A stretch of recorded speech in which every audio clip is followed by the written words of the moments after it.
Hello friends, welcome to my channel Ask Tamil. இன்னைக்கு நம்ம சேனல்ல பார்க்க போற ரெசிபி காரக்குழம்பு. அந்த காரக்குழம்பை சுவையாவும் சத்தாவும் எப்படி செய்யறதுன்னு பார்க்கலாமாங்க. சில பயிர் வகைகள்லாம் போட்டு செய்ய போறோம். சோ இப்போ எப்படி செய்யறதுன்னு பார்த்தறலாம் வாங்க. இப்போ நான் வந்து மண் சட்டியில செய்ய போறேன். சோ வந்து சட்டி வந்து அடுப்புல வச்சு ஹீட் பண்ணதுக்கு அப்புறமா தேவையான அளவுக்கு நல்லெண்ணெய் ஊத்திக்கலாம். 2 டேபிள்ஸ்பூன் 3 டேபிள்ஸ்பூன் அளவுக்கு நல்லெண்ணெய் ஊத்திக்கோங்க. இப்போ வந்து தாளிக்கிறதுக்காக எடுத்து வச்சிருக்க வடகம் போட்டுக்கிறேன். 1/2 டீஸ்பூன் அளவுக்கு ஜீரகம் போட்டு பொரிய விட்டுறலாம். 1/2 டீஸ்பூன் அளவுக்கு வெந்தயம் போட்டு பொரிய விட்டுறலாம். இது வந்து 1 டேபிள் ஸ்பூன் அளவுக்கு கடலைப்பருப்பு போடுறேன். 15-20 பல் வந்து பூண்டு வந்து போட்டுக்கோங்க. பூண்டு ரொம்ப பெருசாக இருந்துச்சுன்னா அதை வந்து நீல வாக்கில் கட் பண்ணி சேர்த்துக்கோங்க. அதுக்கப்புறமா நல்லா ஒரு 2 கைப்பிடி அளவுக்கு சின்ன வெங்காயம் போடுறேன். சின்ன வெங்காயம் வந்து காரக்குழம்புக்கு ரொம்ப டேஸ்ட்டாக இருக்கும். ஸோ வந்து சின்ன வெங்காயம் போட்டுக்கோங்க. அப்படி பெரிய வெங்காயம் போடுற மாதிரி இருந்தால் ஒரு 3 பெரிய வெங்காயம் போட்டுக்கோங்க. இப்போ இதை போட்டு நல்லா வந்து வதக்கிடலாம். இது கூடவே வந்து கொஞ்சமாக கருவேப்பிலை போட்டு வதக்குறேன். கருவேப்பிலை போடும்போது நல்லா வந்து வாசனை மணமாக இருக்கும். இப்போ பெருங்காயத்தூள் வந்து கொஞ்சமாக போட்டுக்கலாம். ஒரு 1/4 டீஸ்பூன் அளவுக்கு பெருங்காயத்தூள் சேர்த்துக்கோங்க.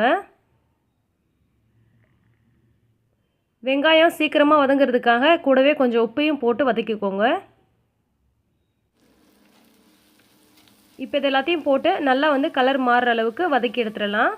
வதங்கினதுக்கப்புறமா தேவையான அளவுக்கு தக்காளி சேர்த்துக்கோங்க. நான் வந்து ஒரு 3 தக்காளி வந்து நல்ல பெரிய தக்காளி 3 தக்காளி சேர்த்துருக்கேன். நல்ல பழுத்த தக்காளியாக சேர்த்துக்கோங்க.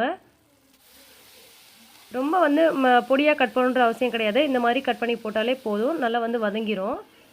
ஸோ இந்த மாதிரி தக்காளியும் வந்து நமக்கு ஒரு 3/4 பதம் வதங்கி வந்ததுக்கப்புறமா நம்ம இதுக்கு தேவையான பொருளை சேர்த்துடலாம். நான் வந்து 1/2 டீஸ்பூன் அளவுக்கு மஞ்சள்தூள் சேர்த்துருக்கேன். 1 டேபிள் ஸ்பூன் அளவுக்கு மிளகாய் தூள் சேர்த்துருக்கேன். காரம் வந்து உங்களுக்கு ஏற்ற மாதிரி நீங்கள் சேர்த்துக்கோங்க.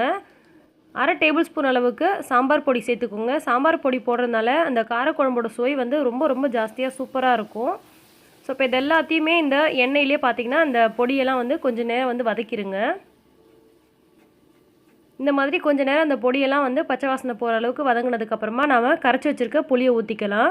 ஒரு எலுமிச்சைப்பழம் சைஸ் அளவுக்கு நீங்கள் புளியை கரைச்சி வச்சுக்கோங்க. அந்த புளி கூடவே இன்னும் கொஞ்சம் தண்ணியும் ஊற்றி நம்ம இதை ஊற்றிடலாம். இப்போ இதில் பார்த்தீங்கன்னா வெள்ளை கொண்டக்கடலை, கருப்பு கொண்டக்கடலை, மொச்சை இது 3த்தையும் வந்து நான் வந்து ஒரு 3 மணி நேரம் வந்து ஊற வச்சுருந்தேன். அதை வந்து நான் அதில் சேர்த்துக்கிறேன். இந்த மாதிரி நீங்கள் பயிர் வகைகளை வந்து ஊற போடுறதுக்கு மறந்துட்டீங்க அப்படின்னு சொன்னால் நல்லா கொதிக்க தண்ணி எடுத்து ஃப்ளாஸ்க்லேயோ அல்லது ஹாட் பாக்ஸ்லேயோ ஊற்றிட்டு அதில் உங்களுக்கு தேவையான அளவுக்கு பயிர் வகைகள்லாம் போட்டுட்டு நீங்கள் நல்லா வந்து க்ளோஸ் பண்ணிட்டீங்க அப்படின்னா 1/2 மணி நேரத்தில் உங்களுக்கு நல்லா வந்து பொசன்னு ஊறி போயிடும். அதுக்கப்புறமா நீங்கள் உடனே எடுத்து நீங்கள் செஞ்சிடலாம்.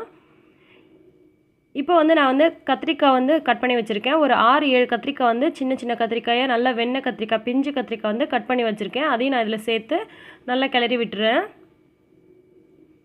இப்போ நல்லா வந்து கொதி வர ஆரம்பிச்சிடுச்சு. இப்போ நம்ம அரைச்சி வச்சுருக்க தேங்காய் வந்து சேர்த்துக்கலாம். தேங்காயில் பார்த்திங்கன்னா கொஞ்சமாக ஜீரகமும் கொஞ்சமாக மிளகும் போட்டு அரைச்சி வச்சுருக்கேன். 1/4 மூடி அளவுக்கு தேங்காய் எடுத்து நான் அரைச்சிருக்கேன். இப்போ நம்ம தேவையான அளவுக்கு உப்பு சேர்த்துடலாம். ஃபஸ்ட்டு வதக்கும் போது கொஞ்சமாக உப்பு சேர்த்துருந்தோம். இப்போ தேவையான அளவுக்கு உப்பு சேர்த்து கொஞ்சமாக கருவேப்பிலை தூவி இதை வந்து நான் ஒரு மூடி போட்டு க்ளோஸ் பண்ணிட்டு போகிறேன். இந்த மாதிரி மூடி அப்படின்றதுனால ஃபுல்லாக க்ளோஸ் பண்ணலாம். இல்லை நீங்கள் சாதாரணமாக வந்து சில்வர் மூடியோ அல்லது அலுமினியம் மூடியோ மூடுறீங்க அப்படின்னும் போது ஃபுல்லாக மூடாமல் 3/4 வாசி அளவுக்கு மட்டும் மூடுங்க. இல்லைன்னா உங்களுக்கு அந்த குழம்பு வந்து பொங்கி வந்துடும். இப்போ நமக்கு தேவையான அளவுக்கு சுண்டி வந்ததுக்கப்புறமா அந்த காயெல்லாம் வெந்ததுக்கப்புறமா பார்த்திங்கன்னா நம்ம ஓப்பன் பண்ணலாம். இப்போ நமக்கு நல்லா வந்து எல்லா காயும் நல்லா வெந்து வந்திருக்கு. இந்த பயிர் வகைகள்லாம் நல்லா வெந்து வந்துடுச்சு. நமக்கு தேவையான அளவுக்கு அந்த குழம்பு வந்து சுண்டி வந்திருக்கு. அவ்வளோதாங்க, நமக்கு சூப்பரான சத்தான டேஸ்டான காரக்குழம்பு ரெடி ஆகிடுச்சு. இப்போ நம்ம ஸ்டவ் ஆஃப் பண்ணிக்கலாம். இது வந்து சாதத்துக்கு இட்லி தோசைக்கெலாம் கூட ரொம்ப சூப்பராக இருக்கும். நீங்கள் இந்த மாதிரி ட்ரை பண்ணதில்லைன்னா ட்ரை பண்ணி பாருங்கள்.